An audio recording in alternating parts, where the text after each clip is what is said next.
Ben resim yaparken ben aynı zamanda bir toplumun parçasıyım. Hem kendim hem toplum, yani, ama onları düşünmüyorum ki başka bir evrene geçiyorum ben.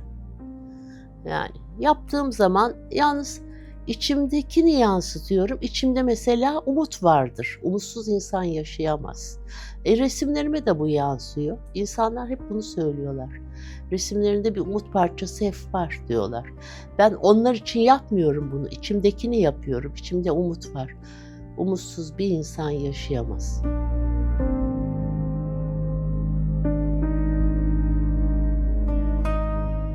Bazı sanatçılar yalnız olmadan grup çalışması yapıyorlar.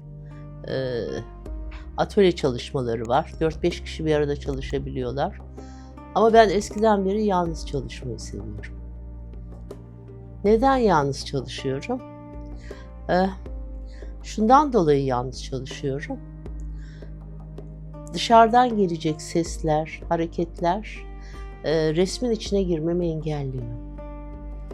Onun için yalnız kalmak daha iyi oluyor. Müziğimi açıyorum. Devamlı çalışırken bir müzik sesim vardır. Sevdiğim müziklerden çalar. Resmimi yapıyorum ama yalnız olmadığım zaman zor olur. Zor olur. Kolay değil.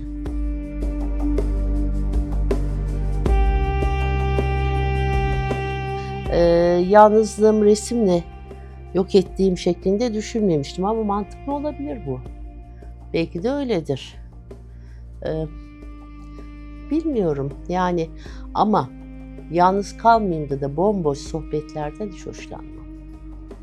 Yani lüzumsuz sohbet bana göre değil. Yani konuştuğum insanların bana bir şeyler vermesi, birlikte birbirimizden etkilenmemiz çok güzel olur. Dostluklarım çok uzun yıllıktır. Şöyle söyleyeyim size, 55 yıllık arkadaşlıklarım var ve her gün görüştüğüm. Normalde yalnız değilim. Sadece gece derin düşüncelere dalıyorum. Derin düşüncelere dalmak da pek iyi değil. Derin düşünce derken soracaksınız belki nedir bu derin düşünceler diye.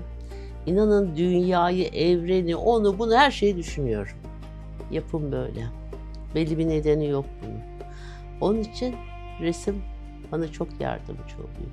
O duygularımı, düşüncelerimi resimlerle anlatıyorum.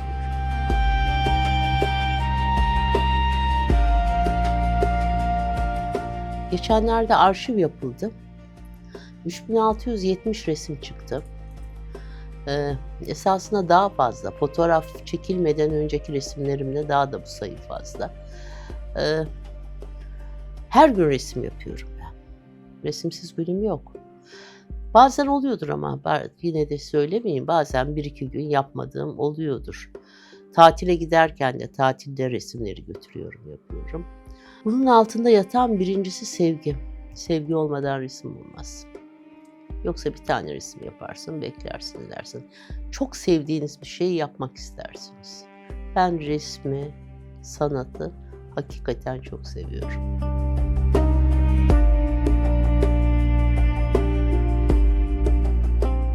Ama bir yorgunluk anı oluyor. Kenara çekiliyorum, dinleniyorum, yeniden bakıyorum, yeniden. Ama şunu söyleyeyim, resme başladığım zaman büyük resimler hariç, çok büyük resimler hariç bitirmek istiyorum. Çünkü o andaki duyguyla yapılan resim o resimle çıkıyor. Ama gittiniz 2 gün sonra başka bir zamanda yaptınız, duygu değişimi oluyor. Bu tabii resme de tesir ediyor, o kadar iyi olmuyor. Resme baktığım zaman, ikinci defa çalıştığım zaman, farklı zamanlarda duygu değişimi varsa, duygum değişmişti ondan böyle yapmışım diye düşünmüyorum da kötüleşti resim diyorum. Bırakıyorum bir kenara, uzun bir zaman sonra yeniden başlıyorum.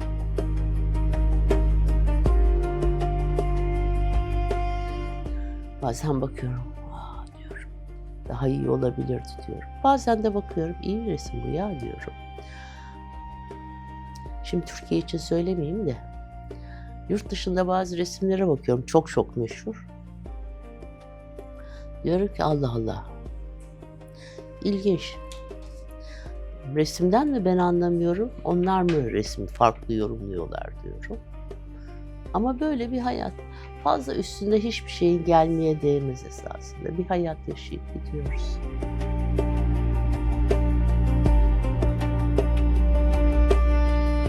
Anlaşılmadığımı düşünmüyorum. Beni anlamıyorlar diye düşünmüyorum. Herkes kendi beynine göre anlatıyor. Düşünüyor beni. Anlaşılmamak diye bir şey söz konusu değil. Anlaşılmamak nasıl söz konusu olur biliyor musunuz? Benim beynim gibi düşündükleri zaman o da imkansız. Şöyle söyleyeyim size, sergime gelen bazı insanlar da bunu söylediler bana. Karmaşık biraz resimler dediler. Çok şey bir düşünüyorum, çok şey düşünüyorum. Yani tek bir noktada değil, değişik noktalar. İnsanın ev hayatı var, dış hayatı var, beklentileri var ve en önemlisi dünya ve evrenin düzeni var. Bunlar beni etkiliyor. Bazı insanlar bununla ilgilenmiyorlar bile. Ama beni etkiliyor. Yalnızlık kaçış değil tabii ki benim için resimlerde. Ama resme girebilmem, resme bütünleşebilmem için yalnız kalmak zorundayım. Grup çalışması bana göre değil. Gelen sesler resmin derinlemesine inmeme olanak vermiyor. Kimseden bunu beklemedim ben. Kimse darılmasın bana ama zaten herkes bir dünya. Benim dünyamı nasıl anlayabilirler? Benim dünyamı anlamaları mümkün değil. Yaşım süresince hayat tecrübem var. Okuduğum kitaplar var. Gördüğüm yerler var. İnsanlarla ilişkilerim var. Ben onların da süzüp içimdeki beynimdekileri yansıtıyorum. Herkesin beyni ayrı. Onlar da farklı düşüncelerle bakıyorlar resme. Gayet normal bu. Figüratif ressam olsam, bir manzara resmi yapsam, manzara herkesin gözünde manzaradır. Yani fakat bu bir taklittir. Kimsenin üzülmesini istemem ama doğa taklit etmek bana göre değil. Doğa müthiş bir şey. Taklit etseniz ne olacak? Çık dışarı bak, evdeki resme. Ama evde resme baktığınız zaman veya bir sergide baktığınız zaman farklı bir dünyaya giriyorsunuz. Ama doğaya baktınız mı dışarıda çok daha iyisi var. Ama bunu düşünerek yapmadım ben. Sonuç bunu getirdi. Hayatım boyunca taklit resim yapmadım. Bütün hayatım boyunca. Bu biraz iddialı gelecek belki ama lisede de devlet okulunda okudum. Zordu. Hocalar taklit resim yapmamı istiyorlardı. Yine onlarla sorun çıkıyordu. Yani eskiden beri böyleyim. Taklite karşıyım her konuda.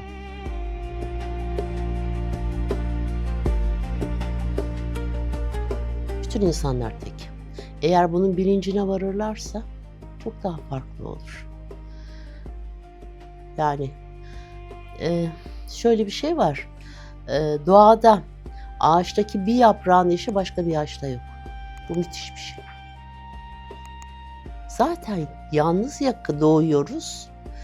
Yalnız öleceğiz. Bunun kaçınılacak, korkulacak hiçbir yanı yok. Yalnızlığın. Ve bunu kaba gürültüyle dolduramayız.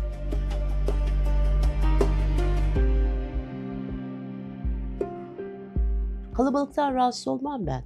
İnsan sesi hoşuma gider resim haricinde. Hatta oturduğum evin alt katlarda oturup ki yoldan gelen geçen sesler hoşuma gitsin diye. Yatak odam arkaya bakıyordu. Aşağıda nargile kahvesi vardı.